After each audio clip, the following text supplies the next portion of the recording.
Ya, materi kita kali ini yaitu tentang balik ya. Nah, coba diperhatikan materi ini ya, karena ini penting sekali untuk kita pelajari ya. Setelah kita mempelajari tentang bab balik ini, maka kita bisa menilai diri kita, kita bisa menggolongkan diri kita. Aku ini sebenarnya sudah balik belum sih? Begitu ya. Kenapa ini Ustazah katakan penting? Karena ini nantinya akan berkaitan dengan hukum syara yang Allah perintahkan. Yuk kita pelajari ya, simak baik-baik ya. Sekarang kita pelajari dulu apa sih itu makna balik. Nah, balik itu adalah menurut bahasa Arab berarti telah sampai. Artinya apa? Yaitu sampai memasuki usia dewasa atau telah sampai pada usia dewasa atau remaja ya. Balik ini biasanya terjadi pada usia 9 tahun ya paling cepat, atau usia 15 tahun itu usia yang paling lama. Jadi seperti itu ya nandaku solihah.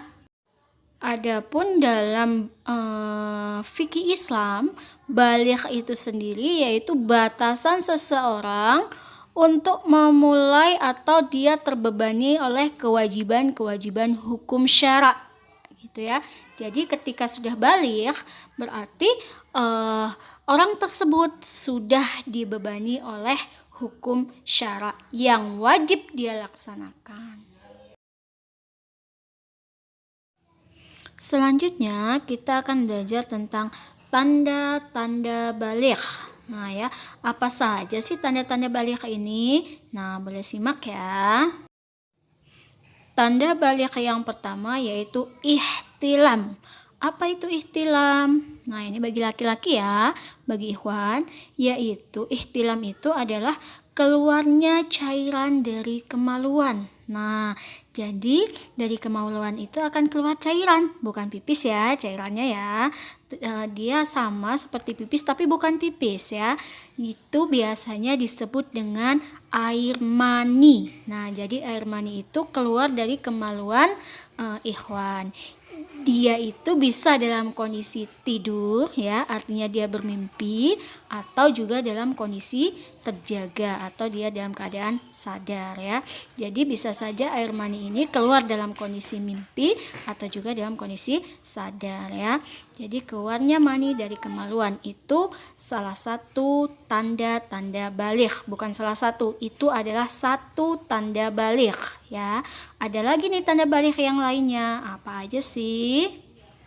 Tanda yang kedua yaitu usia antum genap berusia 15 tahun berdasarkan kalender Hijriyah ya. Ini berlaku bagi ikhwan ataupun akhwat ya.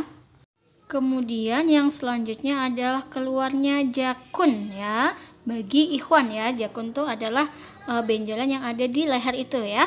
Kalau antum lihat ini leher ayah antum, leher kakak antum ya, di situ pasti ada tuh ya. Nah, itu disebut jakun. Nah, ini berlaku bagi ikhwan ya. Yang selanjutnya adalah berubahnya suara. Nah, ini juga terjadi pada laki-laki ya. Biasanya kalau kakak kelas 6 ya, kakak kelas 6 atau kakak yang baru masuk SMP itu ya, ada perubahan suara. Di situ ya suaranya kecil biasa, anak-anak menjadi lebih dewasa ya. Nah, itu ya salah satu juga tanda balik. Dan yang selanjutnya adalah haid. Nah, ini terjadi pada akhwat ya. Jadi bagi akhwat yang sudah haid, nah itu berarti antum sudah balik ya. Nah, itu tadi adalah tanda-tanda balik ya, anandaku solihah. Nah, setelah kita pelajari, jika antum sudah mengalami tanda-tanda yang kita bahas tadi, berarti antum itu sudah balik ya.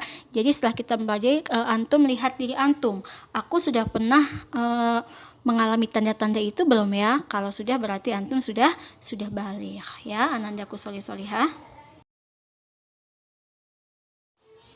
Nah, sekarang kita bahas tentang konsekuensi ketika sudah balik ya. hal apa saja sih yang harus kita lakukan ketika kita sudah balik gitu ya.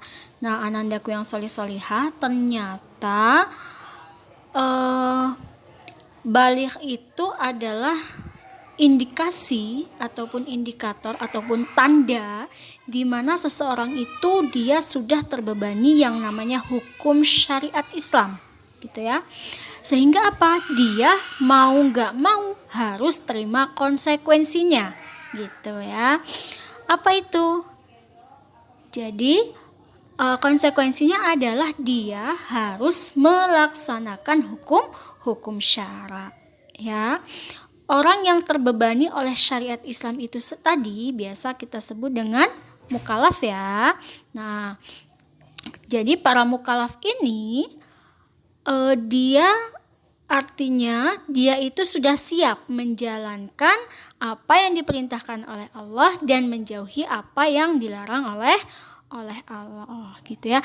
Jika para mukallaf ini atau jika kita yang sudah baligh ini tadi melanggar batasan-batasan yang sudah Allah tetapkan, maka kita berhak mendapatkan dosa dan bukan berhak ya, maka kita mendapat ketetapan dari Allah SWT yaitu berupa dosa dan juga hukuman yang lainnya. Seperti itu ya anandaku soleh-solehah. Jadi konsekuensinya adalah wajib melaksanakan hukum syara ya. Mau nggak mau, siap nggak siap, harus siap melaksanakan hukum syara.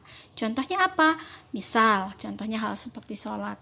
Yang namanya sholat subuh tidak lagi digendong antarkan ke kamar mandi, tidak lagi dibangunkan ke kamar mandi. Tapi bagaimana? Sudah menjadi kesadaran bagi kita untuk bangun sebelum azan, kemudian melaksanakan sholat subuh bagi yang ikhwan ke musola atau ke masjid ya.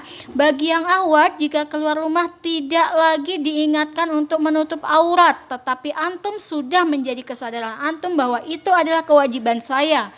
Kalau saya membuka aurat saya, maka saya akan mendapatkan dosa. Itu adalah dosa dari Allah SWT. Seperti itu ya anandaku yang solih-solihah. Paham ya anandaku solih-solihah tentang balik ini. Jadi ketika kita sudah balik, mengalami tanda-tanda yang sudah kita bahas tadi, maka konsekuensinya kita harus siap nggak siap, kita harus menjalankan syariat Islam. Kalau kita tidak menjalankan, kita melanggar aturannya, maka kita akan mendapatkan dosa ya. Itu sudah jelas ya. Seperti dalam firman Allah Subhanahu wa taala dalam Quran surat An-Nur ayat 59. Di situ dikatakan bahwa dan apabila anak-anakmu telah ihtilam ataupun telah baligh, maka hendaklah mereka untuk meminta izin ketika masuk ke dalam kamar kedua orang tua, masuk ke dalam kamar kakaknya gitu ya. Jadi harus izin seperti orang-orang yang lain sebelumnya, atau masuk ke dalam rumah gitu ya. Jadi dia harus setidaknya harus salam seperti itu ya. Artinya apa? Dia sudah memiliki kehidupan khusus seperti itu ya.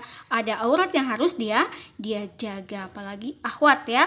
Ya, jadi seperti itu yang aku solih-solihah.